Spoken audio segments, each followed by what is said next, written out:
এই তো চলে এসেছি মহারাজ। দেখুন আজকেও দেরি।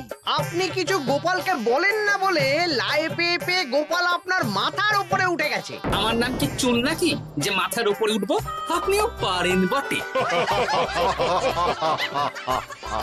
আমার নিজেরটাকেই চুল নেই। বাদ দাও, শোনো, আমি একটা নিমন্ত্রণ পত্র পেয়েছি। পাহাড়পুর রাজ্যের জমিদার বল্লভ নারায়ণ আমাকে নিমন্ত্রণ করেছেন। এ তো বেশ সুসংবাদ মহারাজ। পাহাড়পুর অপূর্ব সুন্দর রাজ্য, আপনি ঘুরে আসুন মহারাজ।